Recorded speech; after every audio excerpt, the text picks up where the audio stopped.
Olá! Hoje a gente vai conversar sobre um assunto que está sempre em pauta: liberdade de expressão.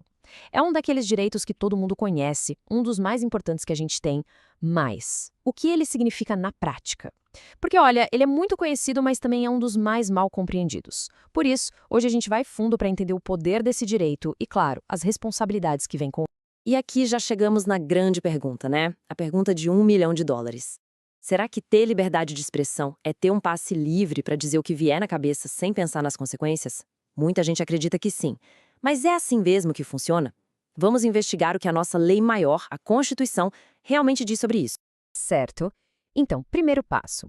Antes de a gente falar sobre os limites, é super importante entender a essência da liberdade de expressão. Porque, afinal, ela é considerada um pilar, uma base tão forte para a nossa vida em sociedade.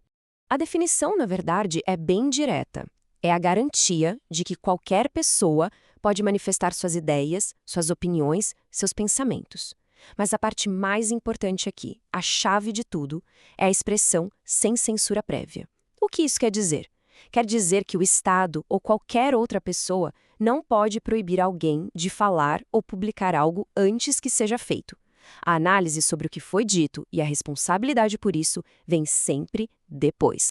E é bom a gente ter uma ideia do tamanho desse direito. Ele é bem amplo. Não protege só aquela opinião que a gente dá numa conversa com amigos. Ele protege a crítica feita num jornal, uma peça de teatro, um livro, uma música.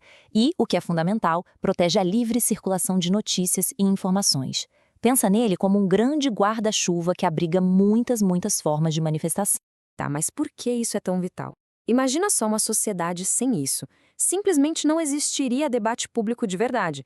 É esse direito que permite que ideias diferentes se encontrem, que a gente possa fiscalizar quem está no poder e que todo mundo possa participar das decisões que afetam a nossa vida. Uma democracia forte, saudável, precisa disso para respirar. Agora sim, vamos entrar na parte que gera mais confusão, o famoso mito do vale tudo. Vamos desconstruir juntos essa ideia de que a liberdade de expressão é tipo um cheque em branco para dizer o que quiser sem nenhuma consequência. Essa frase aqui resume tudo. É um ótimo ponto de partida. A mesma Constituição que nos dá a liberdade também deixa claro que o exercício dessa liberdade não pode ser abusivo. Então o segredo é separar uma coisa da outra. Liberdade é liberdade, abuso é abuso. Olha só como a diferença fica clara quando a gente coloca lado a lado. De um lado, temos a expressão que é protegida por lei, o debate de ideias, a crítica, a manifestação artística. Do outro lado, temos o que a lei não protege, discursos que promovem o ódio, ofensas diretas à honra de alguém e o estímulo à violência. São coisas bem diferentes, né? Então, para não restar nenhuma dúvida, ter liberdade de expressão não quer dizer que a gente não tem responsabilidade pelo que fala. Não é um escudo que nos dá imunidade. Ninguém pode usar esse direito para discriminar, para ofender ou para inventar mentiras que prejudicam a vida de outra pessoa e depois se justificar dizendo que estava apenas se expressando. Ok, vamos avançar um pouco para entender como isso funciona na prática. A chave para a gente entender os limites da liberdade de expressão é pensar que os direitos precisam conviver em harmonia. É como se estivessem numa balança, sabe? Sempre buscando o equilíbrio. Nenhum direito fundamental é absoluto, nem existe numa ilha isolado dos outros. Todos eles formam um grande sistema, um conjunto.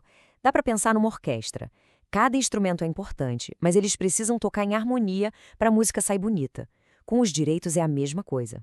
E o primeiro e mais importante direito que precisa estar em equilíbrio com a liberdade de expressão é a dignidade de cada ser humano.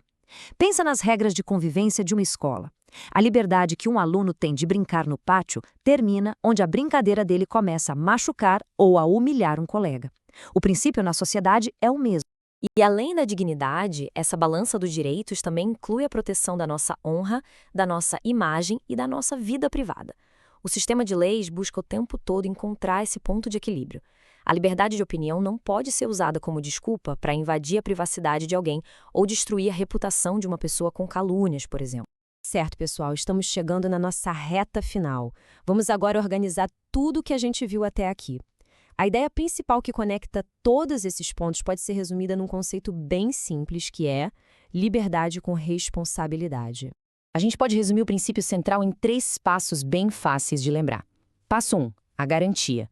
O direito de expressar as ideias livremente é garantido. Passo 2, o respeito. Essa expressão deve sempre respeitar a dignidade e os direitos das outras pessoas. E o passo 3, a responsabilidade. O exercício desse direito vem junto com a responsabilidade por qualquer abuso que seja cometido. É uma lógica bem direta, não é? No fim das contas, é disso que depende o bom funcionamento da nossa democracia. A liberdade de expressão é uma ferramenta muito, muito poderosa para a gente construir uma sociedade melhor, mais justa e com mais participação. Mas, como toda ferramenta poderosa, ela precisa ser usada com cuidado, com consciência e com muita responsabilidade. Então, fica aqui uma reflexão para a gente levar. A liberdade de expressão é uma ferramenta essencial, mas ela só fortalece a sociedade quando a gente a usa com consciência e com respeito. A grande questão que fica é como cada um de nós pode usar a própria voz de forma responsável para construir um debate público que seja mais saudável para todo mundo. No nosso próximo encontro, vamos continuar essa conversa explorando a liberdade de pensamento, de consciência e de crença. Até lá!